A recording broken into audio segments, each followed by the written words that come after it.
ඉතින් අනුජනා ජීවිතවල මොඳ වගේම නරක විතුම සම්බර යන ජීවිතයක් නෙවෙයි. ඒ ජීවිතය ගෙනියන කාලයකදී ඉස්සරහ කාලයකදී සම්පූර්ණයෙන්ම මගේ ජීවිතේ මුදවැඩ කාලයක් වෙනවා.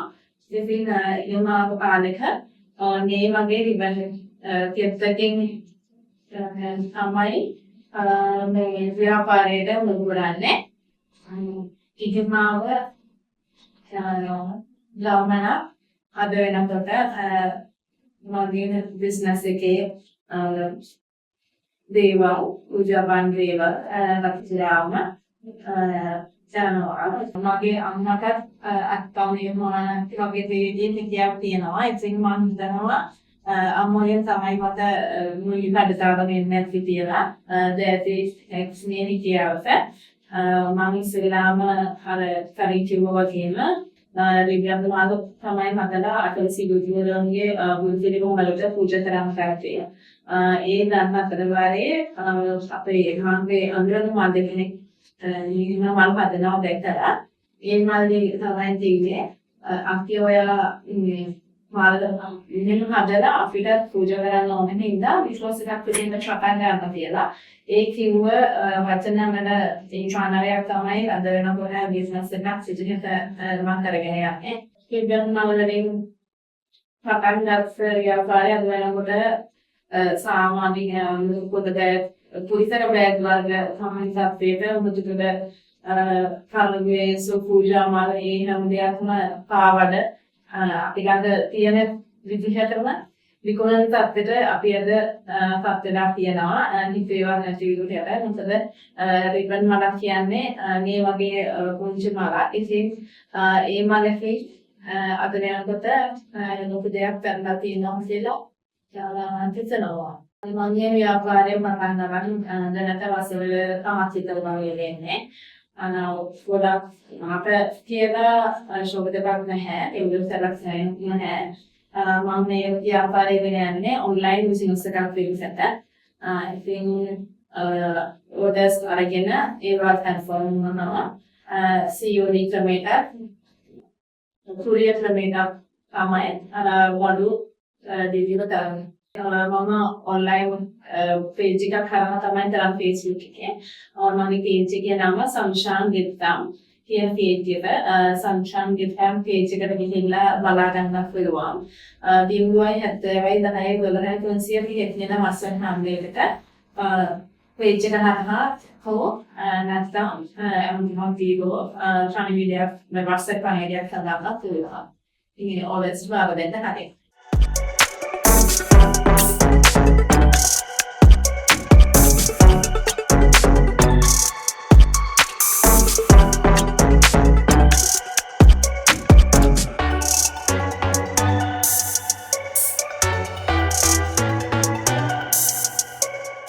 මගේ ව්‍යාපාරයේ නියම වෙනකොට පිළිතර මුදු සුද සරඹේ සුවදාපත් පිළිතර බෑග් වර්ග පිළිතර බෑග් වර්ග තියෙනවා අර පිළිතර බෑග් සුළු බෑග් ජොලොස් පිළිතර බෑග් සෙන්සිටිව් පිළිතර බෑග් සිවුරු බෑග් අනනපෙර බෑග් වගේ බෑග් වර්ග තියෙනවා ඒක මිල ගණන් යටතේ ඒ වගේම කාවඩ පූජාමල් මේ වගේ විදිහට ලෝගෝ ඩිසයින් කරලා දෙනවා තමයි ලෝගෝ එක දාලා. ඒ වගේම හදවතේසු පොඩ්ඩාමාර වගේ දේවල් නිරදී නම් පුළුවන් මගේ. මගේ පෞද්ගලික ලැබෙන සහයෝගය පිළිවොත් මගේ මහත්ය ටිකක් දෙදරින්නේ. ඉතින් දුරමුතිය හැම වෙලෙම තුන් වෙලා බලනවා. ඒ වගේම මේ ජීවිත මත භාවනාවක් වගේ රැකියාවක් රැකියාවට වඩා මේක මානසික සුවයක් ලබාගෙන මේ පින්වන්ත රැකියාවක් කරන. ඉතින් මේකෙදී මහත්යා දියෙන් හිටියව ගොඩාක් මට වැඩි වෙන මගේ ළඟින්ම මට හයියක් වෙන්නේ මගේ අම්මා. දීර්ඝාෂ ලැබෙනවා කියන එක මේ වෙලාවේ අම්මත් ප්‍රාර්ථනා කරනවා මොකද ඒ අද්දුක නොමිටෙන්න මේ අපිටත් අද නැහැ. ඒ කියන්නේ ඒ තරමටම අම්මා තමයි සියලු දේවල් මේ මහන්නේ. මම කරන්නේ බෑග් එක හපලා මේ ඇඳලා කපන එක විතරයි. ඒ එතනින් දිහා සියලුම වැඩ බාර ගන්න අම්මා තමයි මහන්නේ.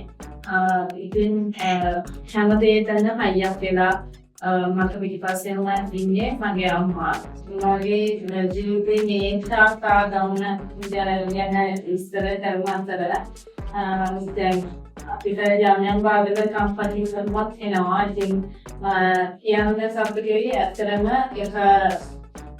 එක පාසල් එකක් වගේ රිජෙක්ට් එකලා ජෙනරේට් ආයෙ වෙලා නැහැ. ඒ පැත්තෙන් සබ්බිකේ එන්න දැන් මම මේකෙදි ගොඩක් කටුකක් දෙකියම් කියන්නේ දැන් මොනවා හරි පාසලයක් දායකත්වයක් ඒක අනිවාර්යයෙන්ම අපි විවිධ කරන්න ඕනේ මේ හින්දා දායකත්වයක් ඒක කස්ටමර්ගේ අතට ලැබෙනකම්ම මම කතා කරලා බෙර ගල්ලා ඒ පාසලට අවදි කියලා අහනවා. ඉතින් ඒ අතරේදී අපිට ඇත්තටම දැන් වැඩ වෙන කාලයන්වලදී යවා ගන්නම කස්ටමර්ගේ අතට යවා ගන්න බැරි අපම් කාලයකට පත්වෙනවා. ඇත්තටම මම ගිහිල්ලා දෙන අවස්ථාවක් තියෙනවා. ඉතින් මේ වගේ කටුකක් දෙකින් මටත් මම දෙනවා නේ. ටිකක් දුර අපේ ගෙවල් වලට ඉඳලා ටිකක් දුර යන්න තරමට මම බාරගත්තා කොහොමද දෙන්නේ හින්දා ඉතින් ඒ වගේ අසතින් තමයි මේ ගමනේදී ඉන්නේ නැතුව අතරම දැන් කස්ටමර්ස් ගන්න හැමදාම එදා ඉඳන් ඉන්න අය තමයි මාකට් එකේ ඉන්නේ. ගොඩක් වෙලාවල ඉතින් ඒ හැමෝම ඉන්න තමයි මේ වගේ ගමනක් යන්නේ. එයාලා මම ඔඩේක බාරගත්තොත් කොහොමද දෙනවා කියන්නත් දන්නේ නැහැ. එයාලා අනාගතේ බලාපොරොත්තු වෙන ජීවිතවල මේ ව්‍යාපාරයට සාධාරණයක් කරලා තවත් දෙයක් තවත් කෙනෙක්ට දැන් හැමෝටම ගෙස්ටම් කරන්න පුළුවන් තමයි. එන්නත් හැමෝටම මේ හැකියාවක් නැහැ. බැරියර් තියෙනවා මහන්සි බැරියර් ඉන්නවා. එතකොට මේවා කරන්න පුළුවන්ද කියලා ප්‍රශ්නක් තියෙන අය ඉන්නවා. ඉතින් එයාලට හයියක් වෙලා මගෙන් දෙයක් ගන්නයිද කවියක් දීලා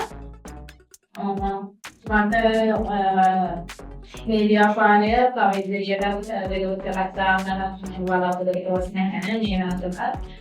ඉතින් ඉදිරියට මේ ඔන්ලයින් ටර්මේ අරහා සාවධානව හැන්දලකට මේ දුරදර්ශනයන් අපේ අකලෙම සාධාරණ නිමිතල්ලා පරිවිතුකට කස්ටමර් හතට දිනාවට යන්න තමයි මගේ තාරාන්තය. ව්‍යවසායිකාවක් වෙන්න ඇත්තම ලේසි නැහැ. අමාරුයි මොකද හැලහැප්පින් දීලවැටින් වගේ දේවල් යනවනේ. ඒ අතරේ තමයි නැගිටින්න මේ උනේ. ඉතින් රිවීව් එකකින් කමෙන්ට් එකකින් වගේ දෙකකින් ඇත්තටම හිතට හයියක් එනවා. ඒ අතරේ වැඩෙන අවස්ථාවලදී ඒව වල හරි සැන්සලන හිත් තියෙනවා. ඉතින් ඒ අතරේ ව්‍යවසායිකාවක් කියන්නේ සාමාන්‍යයෙන් ඒ වචනේ ගත්තම ඒ වචනේට අර්ථයක් දෙන්න හැමෝටම නැහැ.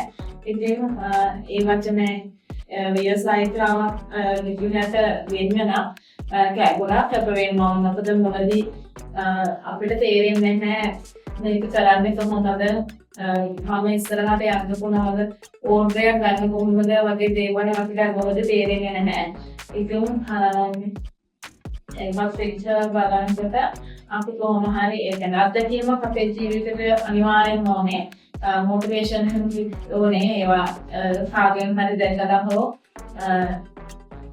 අපි කාගෙන් හරි දැකලා හරි නැත්නම් කවුරුන් හරි කියන දෙයක් හැමදේම වගේ කවුරුන් කියන දෙයක් අපි අහලා ඒ දේවල් එක්ක මම කියන්නේ විද්‍යාවේදී හරි විදියට යන ඕනින් හැම ලියවයිතාවක් කරන කියන්නේ අමන්‍ය පාලන හරියට හොයාගෙන ඉන්නවා. හොඳ විදිහට සාධාරණව හැමදේම හොඳ විදිහට කරන්න කියලා උපාල පුවත්පත් ආයතනයට මම විහිදෙන ස්තුතිවන්ත වෙනවා මට මේ අවස්ථාව ලබා දුන්නා.